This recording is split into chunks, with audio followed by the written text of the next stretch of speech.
What's up, you guys? So it's me, Layla Lynn. I've been gone for a minute putting the finishing touches on my class, The Business of Blogging, which is coming out in a few days. But I had to hop on here and talk to you guys about this whole versus situation. This past versus, Omarion versus Mario, was a mess. It was a mess. And after the verses and during the verses, Omarion was kind of saying that he didn't need the group B2K. Mario was saying that Omarion brought everybody but the guys he needed, which was B2K. And Omarion kind of sounded like he didn't need B2K. And he actually made a post and called them his backup dancers.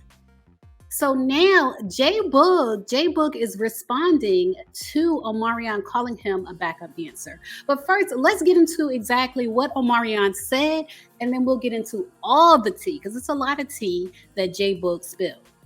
All right, so Omarion made this post on Instagram, and he said, "Peace, family. I had a photo shoot this morning for my Hello Beautiful magazine cover, so forgive me for being late to the party.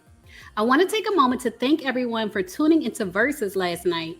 Thank you, Swizz Beats and Timbaland, for being trendsetters and providing this incredible platform for artists. I had a great time."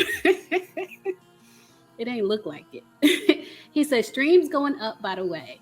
Shout out to at Mario R&B for the win. Looking forward to our next performance on July 29th at the MGM Grand Harbor in DC, where you will open up for me per usual. And yes, there will be a sound check that date, and this time we won't use your front of the house sound man." He said, "I love all the jokes and opinions. Y'all are hilarious. I'm enjoying the creativity. If you're lucky enough to be in this business for 22 years, you understand that at some point you will experience malfunctions.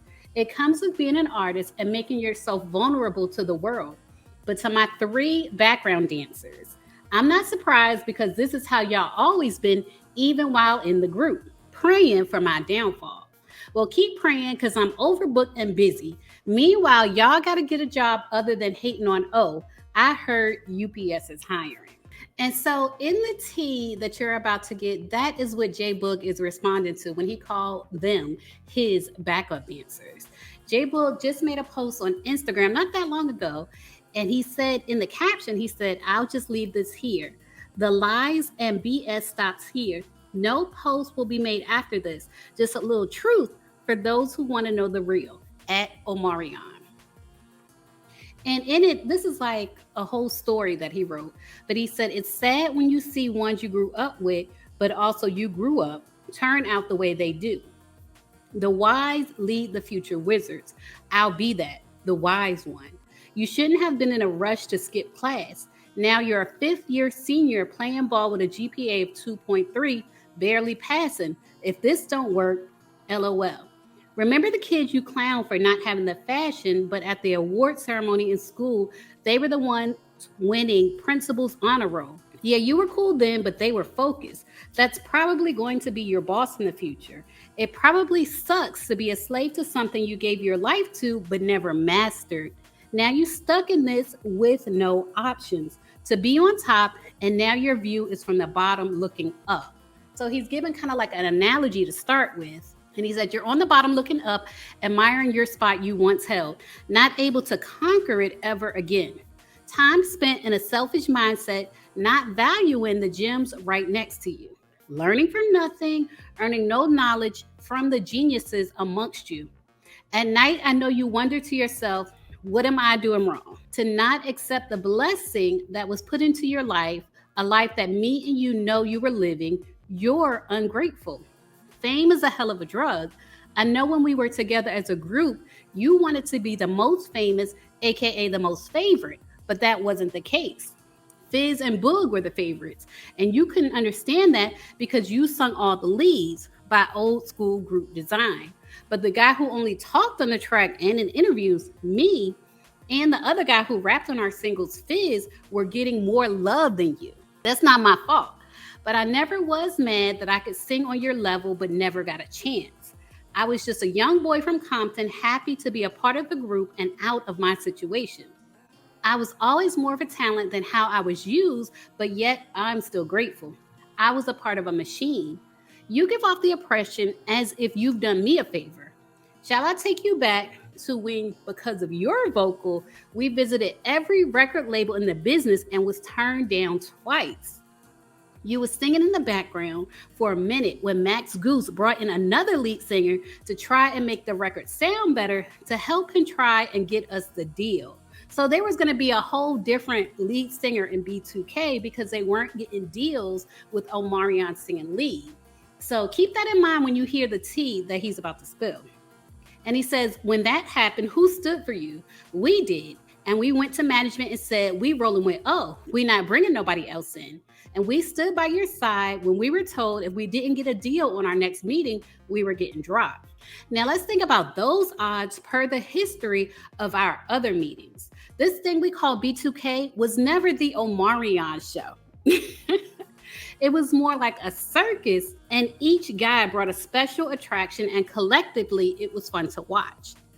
Watching you only lets me know that you were not really paying attention to what was making you Omarion, because without us around, it's clear you can't tap back into him.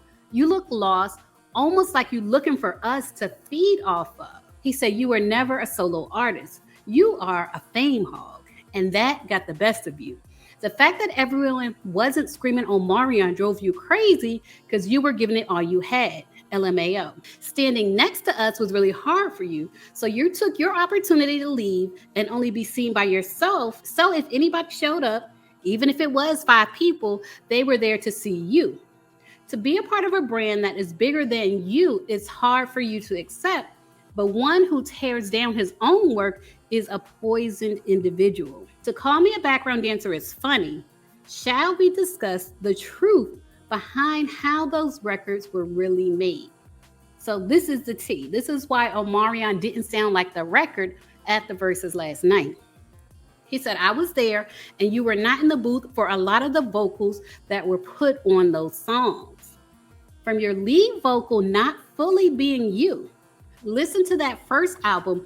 You'll hear Steve Russell in and out of those leads and the hooks the first album until I took over on the second album. So basically he's naming the other person, just like Ashanti sung for J-Lo. He's saying that Steve Russell sung for Omarion. Like it's a mix of both of their voices on the album. And he said me landing a lead on our second single, F With You, because our first #1 single, Bump, Bump, Bump, I sang the hook on it, and it brought attention to the label that the group was able to evolve. And Troy Taylor made the call and put me on the first verse of Girlfriend after I had already sung that hook earlier that day. It was written all over your face because me and Fizz talked about it that day at the session.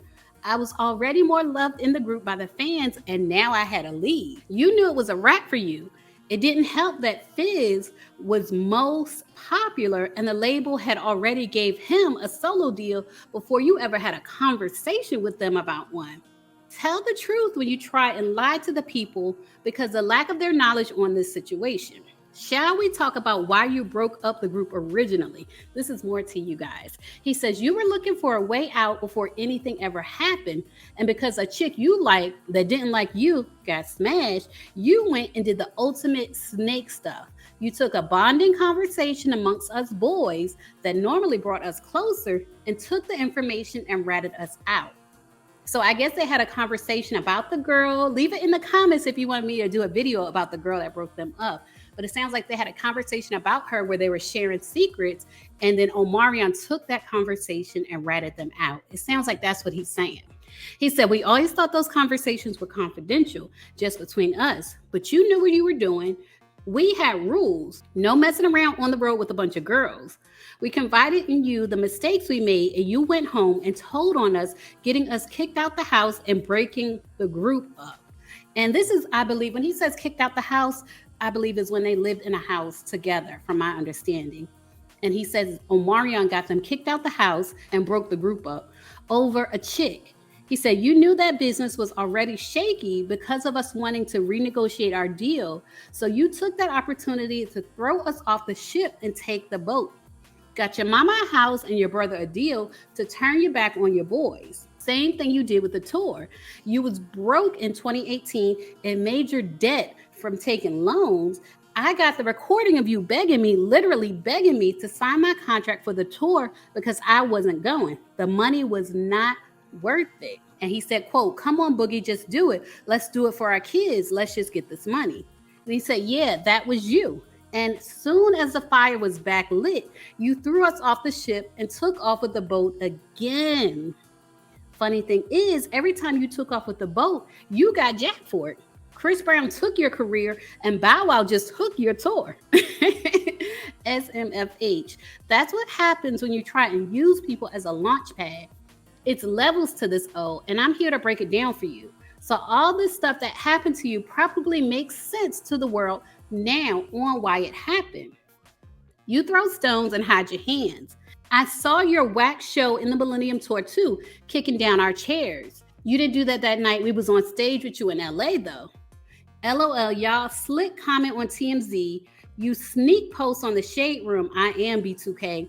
And the verses claiming them is all your vocal on the B2K records. And he said, you lame for all this, fam. Don't run from your legacy. What we did in such a short time is still a major topic. B2K will forever be your origin, and from the looks of it, the peak for your career.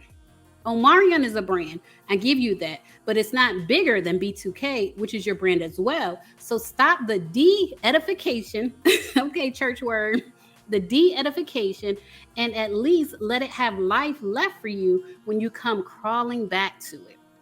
You and I know that what the people want from the world to feedback in all meetings that you're getting turned down in right now. The industry is watching you along with the world. We all thinking the same thing. WTF is he thinking? If I was a backup dancer, you were a dancer with a record deal. Neither one of us was singing fool. LMAO. Welcome to the jungle. Hope you survive the night.